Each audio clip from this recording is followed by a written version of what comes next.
or 6 years ago. Just like to say I don't approve of all the things that are in the British Museum, because a lot of them don't belong to the British and they were unethically and unrightfully stolen, but that is a topic for another video. The point is poetry. So, these are just a bunch of different poems from random authors throughout history. So, like famous poets that have written poetry and have been recorded specifically as love poems. Let's see if we can find. I believe last time I did read the very first one. So this time we will read. This time we will read the third one. It is titled To a Friend, written by Amy Lowell, or Lowell. She lived from 1874 to 1925. And it begins with, I ask but one thing of you, only one, that you will always be my dream of you, that never shall I wake to find untrue all this I have believed and rested on, forever vanished like a vision gone out into the night. Alas, how few there are who strike in us a chord we knew existed, but so seldom heard its tone, we tremble at the half-forgotten sound. The world is full of rude awakenings, and heaven-born castles shattered to the ground, yet still our human longing vainly clings to a belief in beauty through all wrongs. Oh, stay your hand and leave my heart its songs. That's nice. That's To a Friend by Amy Lowell. Oh, I like this one. It's titled Love and Friendship by Emily Bronte. You might have heard of her. She's quite a famous author from the 19th century. Yes, 19th century. It is titled Love and Friendship by Emily Bronte, who lived from 1818 to 1848. Love is like the wild rose briar, friendship like the holly tree. The holly is dark, and when the rose briar blossoms, but which will bloom most constantly? The wild rose briar is sweet in spring, its summer blossoms scent the air. Yet wait till winter comes again, and who will call the wild briar fair? Then scorn the silly rose wreath now, and deck thee with the holly sheen, that when December blights thy brow, he still may leave thy garland green.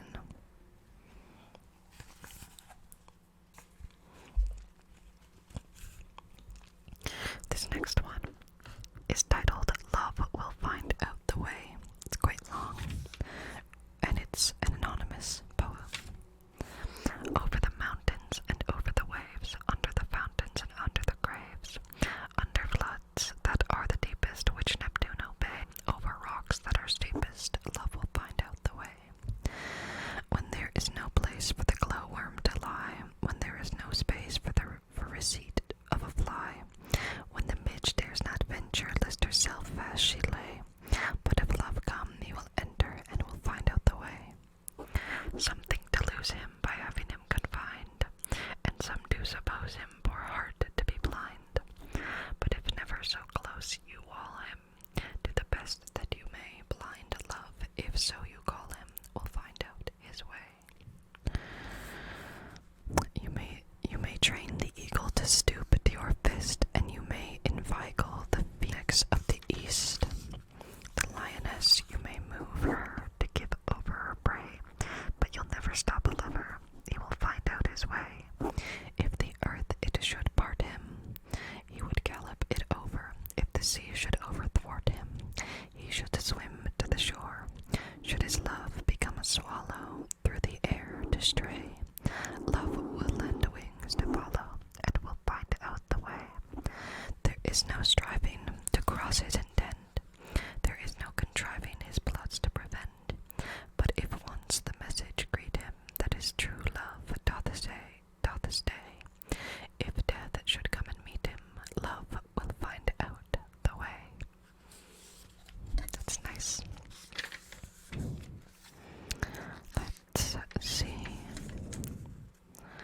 This is another, actually let's read this one. It's titled Love by William Shakespeare, who lived from 1564 to 1616. It is to be all made of sighs and tears. It is to be all made of faith and service. It is to be all made of fantasy, all adoration, duty, and observance, all humbleness, all patience, all impatience, all purity, all trial, all obedience. This next one is also anonymous, but it is titled The Water is Wide. It is titled The Water is Wide. The water is wide, I can't swim o'er, nor do I have wings to fly. Give me a boat that can carry two, and both shall row, my love and I. A ship there is, and she sails the sea. She's loaded deep as deep can be, but not so deep as the love I'm in. I know not if I sink or swim. I leaned my back against an oak, thinking it was a trusty tree. But first it swayed, and then it broke. So did my love prove false to me. Oh, love is handsome, and love is kind, sweet as flower when first it is new. But love grows old, and waxes cold, and fades away like the morning dew. Must I go bound while you go free? Must I love a man who doesn't love me? Must I be born with so little art as to love a man who will break my heart? That's so sad. Focus, what are you doing, man? Focus over here. Why is it focused? I don't think the camera's focused. Okay, there. So that is The Water is Wide. That was a nice one. I can't help but force myself into a rhythm when I read poetry that rhymes every line. It just happens. I just start singing a little bit. I don't know. I feel like my mom taught me that. I can't help it. Okay. This one is titled If I Were Loved by Alfred Lord Tennyson, born in 1809, died in 1892. If I were loved as I desire to be, what is there in the great sphere of the earth and range of evil between death and birth that I should fear if I were loved by thee? All the inner, all the outer world of pain, clear love would pierce and cleave if thou wert mine. As I have heard that somehow in the main fresh water springs come up through bitter brine. 'Twere joy, nor not fear, clasped hand in hand with thee, to wait for death, mute, careless of all ills, apart upon a mountain, though the surge of some new deluge from 1,000 hills flung leagues of roaring foam from into the gorge, below us as far on as I could see. That one, I was just reading the words, I didn't really understand them, to be honest, but thank you, Lord Tennyson. Oh, wait.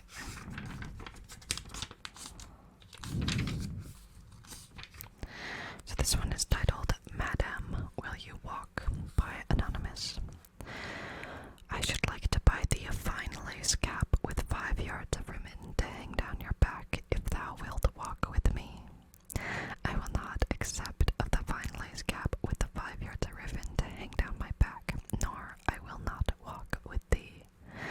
I will buy thee a fine silken gown with 9 yards of ribbon to trail upon the ground if thou wilt walk with me. I will not accept a fine silken gown with 9 yards of ribbon to trail upon the ground, nor I won't walk with thee. I'll buy thee a fine golden chair to sit in the garden and to take the pleasant air, if thou wilt walk with me.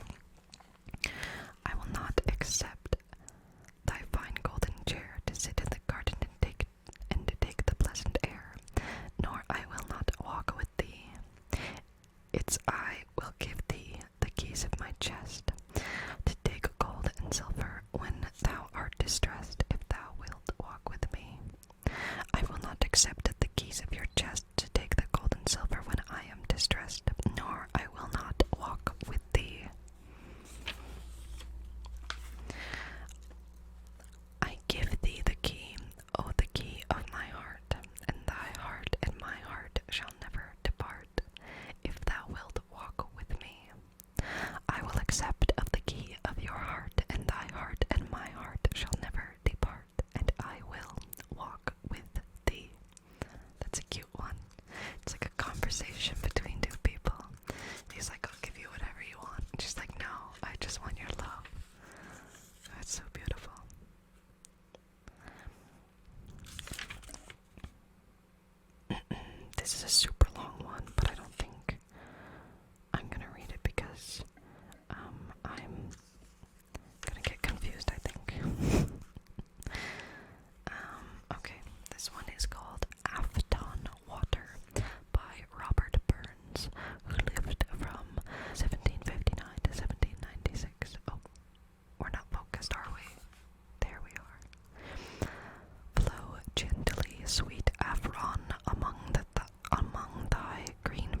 I'll sing thee a song in thy praise. My Mary's asleep by thy murmuring stream. Flow gently, sweet Afton, disturb not her dream. Thou stock dove whose echo resounds through the glen, ye wild whistling blackbirds in yon thorny den, thou green-crested lapwing, thy screaming forbear. A change you disturb not my slumbering fair. How lofty, sweet Afton, thy neighbouring hills, far marked with the courses of clear winding rills. There daily I wander as noon rises high, my flocks and my Mary sweet caught in my eye. How pleasant thy banks and green valleys below, where wild in the woodlands the primroses blow. There oft as mild evenings weep over the lea, the sweet scented birk shades my Mary and me. How, oh, thy crystal stream, Afton, how lovely it glides, and winds by the cot where my Mary resides. How wanton thy waters her snowy feet lave, as gathering sweet flowers she stems thy clear wave. Flow gently, sweet Afton, among thy green braes. Flow gently, sweet river, the theme of my lays. My Mary's asleep by thy murmuring stream. Flow gently, sweet Afton, disturb not her dream. He's bargaining with the river to stay quiet so that his girlfriend doesn't wake up. It's so cute. This is titled A Red, Red Rose by Robert Burns. The same one we just read. Same author, 1759 to 1796. My Louvre is like a red, red rose that's newly sprung in June. My Louvre is like the melody that sweetly played in tune. As fair art thou, my bonny lass, so deep in Louvre I am I. And I will Louvre thee still, my dear, till the seas gang dry. Till the seas gang dry, my dear, and rocks melt we the sun. And I will Louvre thee still, my dear, while the sands of life shall run. And fare thee weel, my only Louvre, and fare thee weel a while. And I will come again, my Louvre, though it were 10,000 mile. It was actually not spelled love. I know you think I'm mispronouncing it, but it's spelled L-U-V-E. Guess that was a thing in the 18th century.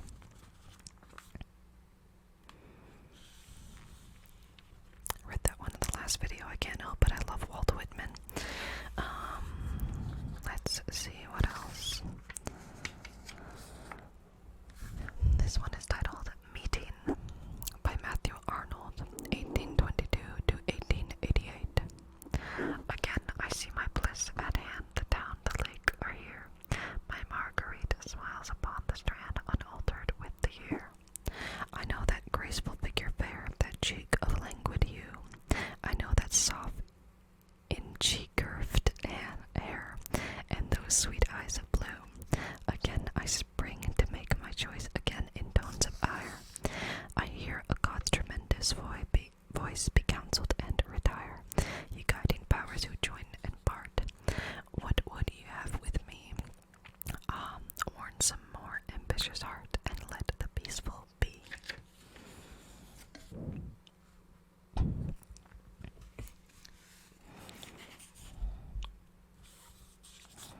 Let's see what's next. Oh, I read this one last time, but it's so beautiful, so I'm gonna just read it again anyway. It's titled Love's Philosophy by Percy Bysshe Shelley, who lived from 1792 to 1822.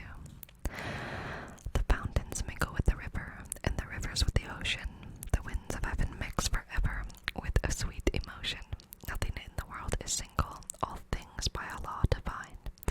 If one another's being mingle, why not I with thine? See the mountains kiss high heaven, and the waves clasp one another. No sister flower would be forgiven if it disdained its brother. And the sunlight clasps the earth, and the moon sea. What are all these kissings worth, if thou kiss not me? It's a very famous poem, I believe, but I just love it. It's so cute. And the sunlight clasps the earth, and the moonbeams kiss the sea. What a beautiful way of describing, like, sunlight and moonlight. That's so... it scratches my brain in the perfect way. It makes me go, yes, that's so good. What a way to describe love.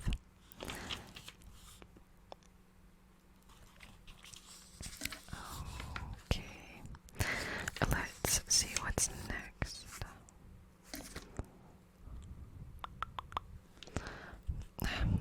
Glowworms were a thing, I guess. It's just called glowworms.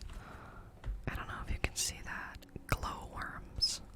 Why are there two poems about glowworms? They were mentioned in another poem. That's so strange. Okay, we're gonna read The Mower of the Glowworm. Mower 2, The Glowworms by Andrew Marvell, who lived from 1621 to 1678. Ye living lamps, by whose dear light the nightingale does sit so late, and studying all the summer night her matchless songs does meditate. Ye country comes, that portends no war, no prince's funeral, shining unto no higher end than to presage the grasses ball. Ye glowworms, whose officious flame to wandering mowers shows the way, that in the night have lost their aim, and after foolish fires do stray. Your courteous lights in vain you waste, since Juliana here is come, for she my mind hath so displaced, that I shall never find my home. I didn't really understand that one, though. It was a bit confusing to me. But that's okay. Sometimes that happens when you read old poetry. I like this one. It's called Scarborough Fair, and it's an anonymous poem. It's quite long. Can you make me a cambric shirt, parsley, sage, rosemary, and thyme, without any seam or needlework, and you shall be a true lover of mine? Can you wash it in yonder well, parsley, sage, rosemary, and thyme, where never sprung water nor rain ever fell, and you shall be a true lover of mine? Can you dry it on yonder thorn, parsley, sage, rosemary, and thyme, which never bore blossom since Adam was born, and you shall be a true lover of mine? Now you've asked me questions 3, parsley, sage, rosemary, and thyme. I hope you'll answer as many for me, and you shall be a true lover of mine. Can you find me an acre of land, parsley, sage, rosemary, and thyme, between the salt water and the sea sand, and you shall be a true lover of mine? Can you plow it with a ram's horn, parsley, sage, rosemary, and thyme, and sow it all over with 1 peppercorn, and you shall be a true lover of mine? Can you reap it with a sickle of leather, parsley, sage, rosemary, and thyme, and bind it up with a peacock's feather, and you shall be a true lover of mine? When you have done and finished your work, parsley, sage, rosemary, and thyme, then come to me for your cambric shirt, and you shall be a true lover of mine. It's quite a nice one as well. Even if I don't really get it, I just like the repetition of it. I think that's a lot of poetry, though, at least for me. I don't always understand, like, the message of it, especially if it's old poetry, but I just like listening to the rhymes, or like the alliteration, or the repetition. It just touches a part of my brain, and it goes, yeah, that sounds really nice. I'd like to hear it again. I can't help it. Okay, this is titled A Thunderstorm in Town by Thomas Hardy, 1840 to 1928. She wore a new terracotta dress, and we stayed because of the pelting storm within the handsome dry recess.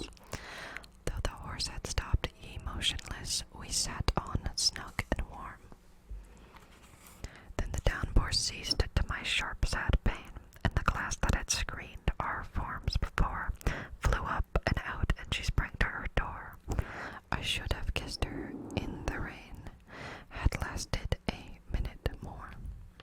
That's so sad.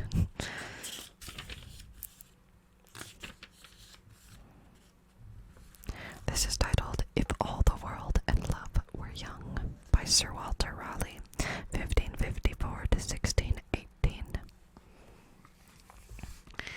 If all the world and love were young, and truth in every shepherd's tongue, these pretty pleasures might we move, to live with thee and to be thy love.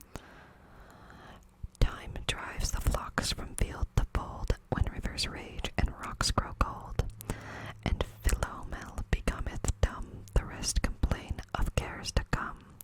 The flowers do fade, and wanton fields of wayward winter reckoning yields. In honey tongue a heart of gall, in fancy spring but sorrows fall. Thy gowns, thy shoes, thy beds of roses, thy cap, thy girdle, and thy posies, soon break, soon wither, soon forgotten, in folly ripe, in reason rotten. Thy belt of straw and ivy buds, thy coral clasps and amber studs, all these in me no means can move to come to thee and to be thy love. You could could youth last and love still breed, had joys no date, nor age no need, then these delights my mind might move to live with thee and be thy love. Oh. That's another one where I don't fully understand the words, but there's so much rhyming that I'm just like, yay, this is fun to read.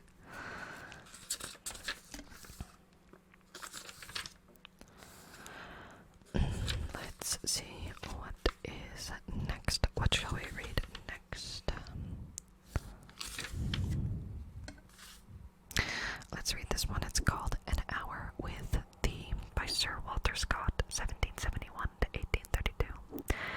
An hour with thee, when earliest day dapples with gold the eastern grey.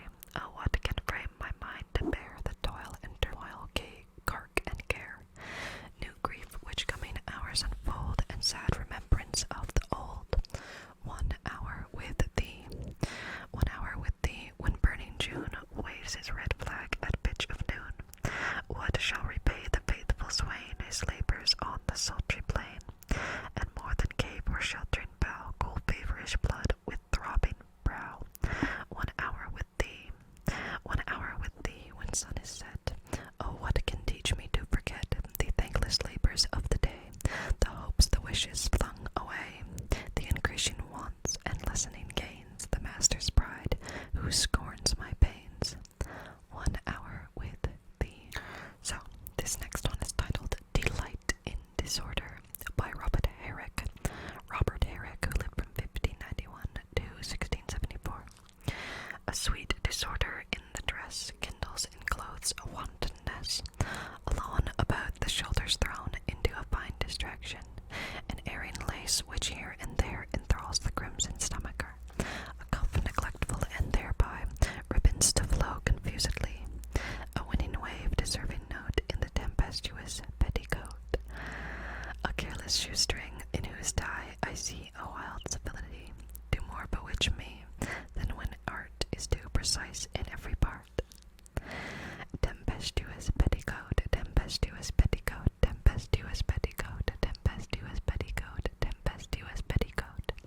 I definitely read this one last time because I remember the petticoat line, because I did the same thing where I said tempestuous petticoat is a very good trigger phrase.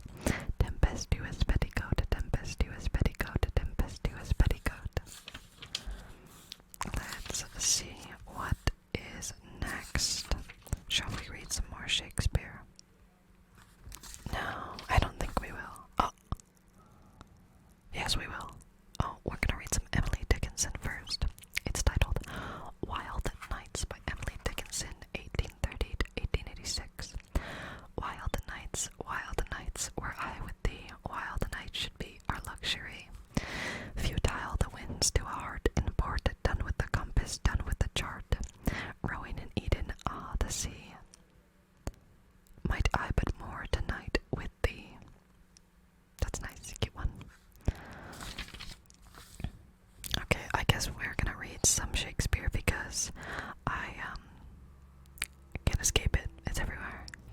This is Sonnet 130 by William Shakespeare, 1564 to 1616.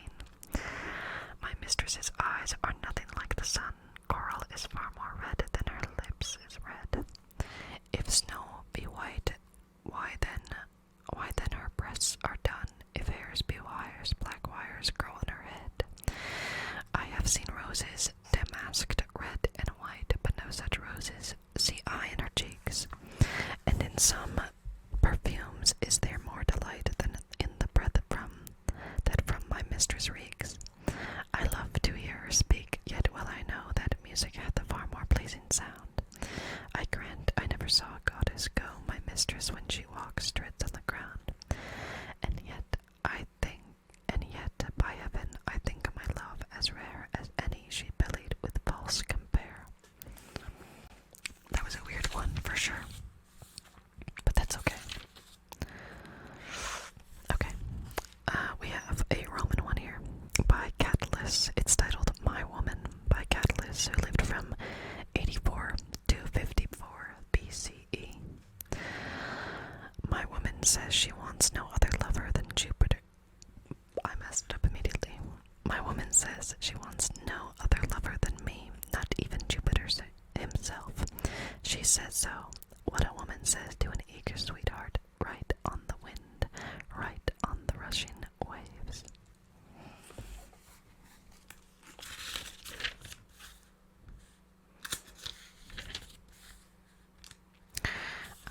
This is titled To Celia by Ben Jonson. I think I read that one in my other video, actually, never mind. Oopsie. Oopsie, oopsie.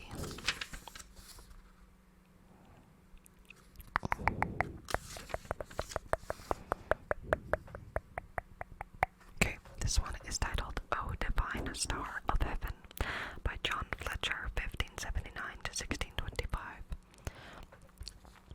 O divine star of heaven, thou in power above the seven, thou sweet kindler of desires, till they grow to mutual fires. Thou, O gentle queen, that art a curer of each one wounded heart, thou the fuel and the flame, thou in heaven and here the same, thou the wooer and the wooed, thou the hunger and the food, thou the prayer and the prayed, thou what is or shall be said. Thou still young and golden tressed, make me by thy answer blessed.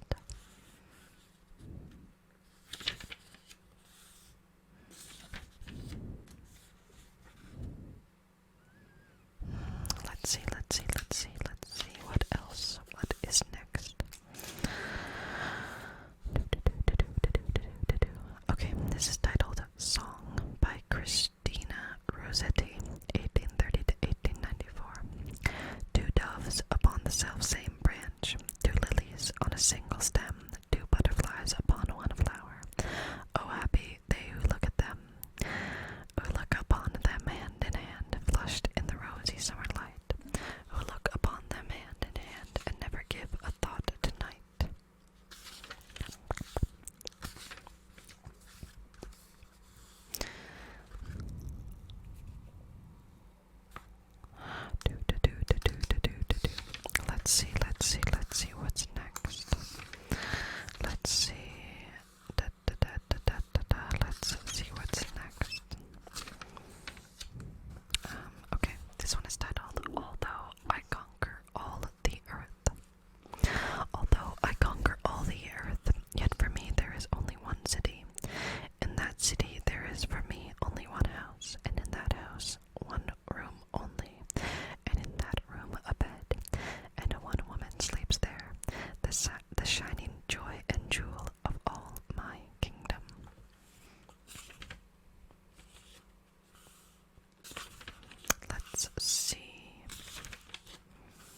myself can free.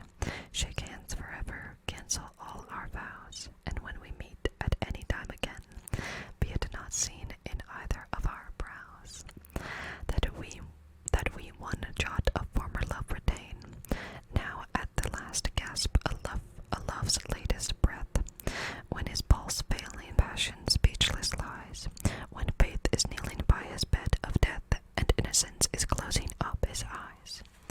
If thou wouldest, when all have given him over from death to life, thou mightest him yet recover.